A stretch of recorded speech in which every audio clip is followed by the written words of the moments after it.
Some of the challenges associated with this project, and there's lots of them. There's going to be multiple shutdowns. As I mentioned earlier, we're going to be working underfoot. We're going to be working in areas we're going to be renovating directly beside existing spaces. So there's going to be a lot of shutdowns. As when you walked in here, there was some noise and vibration going on out here in the courtyard that we cut off for so the camera could hear us clearly. But we're going to be dealing with that all the time. There's going to be a lot of noise and vibration going on at the campus while we're having patient care. So we know that's an impact.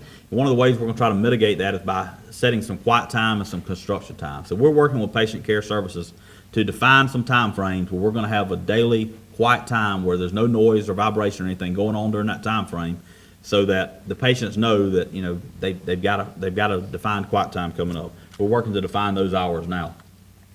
There's a lot of phasing that goes into this. Every mini phase of the project, we have to make sure we've got water, gas, electricity, data, the proper air exchanges, et cetera. So we're making sure that everything we do is not affecting something adversely. So there's a lot of phasing that goes on to that, and it's rapidly evolving. We'll put something together, we'll meet with the end user, and they'll say, well, have you thought about this, or have you thought about access to the CT? And then we'll say, no, that's a good thought, and we'll go back and do some minor revisions and come back and sit down with them again.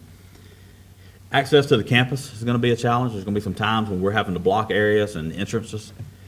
Once you get in the campus, there's going to be some access challenges as well. Everybody knows right now we've got the main discharge corridor closed. So what that's done is some team members have in order to take a shortcut of going through the emergency care center. So we're asking everybody to keep in mind that patients come first, and don't go through even though it's a shortcut, don't go through patient care areas in order to get from one area of the campus to another. Please take the long way and make sure that we're not impacting our patients by adding traffic to those areas. And then there's going to be some parking challenges, but we're going to talk about that in a second too. We just thought this was interesting, just kind of something to highlight. A round set is a tool that is used to basically drive a nail into concrete. So you can either use a hammer drill that's a loud and just continuous sound, or you can drive it in with a powder actuated nail gun and it's just a quick pop. The offset of this is that sounds like gunshot, and there's a reason it sounds like gunshot, because it's gunshot. We actually there's a 22 shell that goes in this machine here. You hit it with a hammer and that 22 will drive a nail in. So with all the active shooter stuff that goes on in the country right now, we wanted people to be aware that there will be some times in construction area where they might hear something that sounds like gunshot. It'll be a muffled, it won't sound like a high-powered rifle, but it might sound like gunshot because it is, but we don't want people to be fearful of that.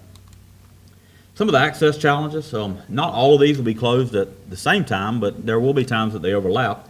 But we already talked about we're going to have to close the south portion of the emergency care center lot in order to facilitate that construction, as well as putting these elevators in the courtyard. On the north side of the emergency care center, between it and radiation oncology, we'll have to close that at some point in order to build the north part of the emergency care center.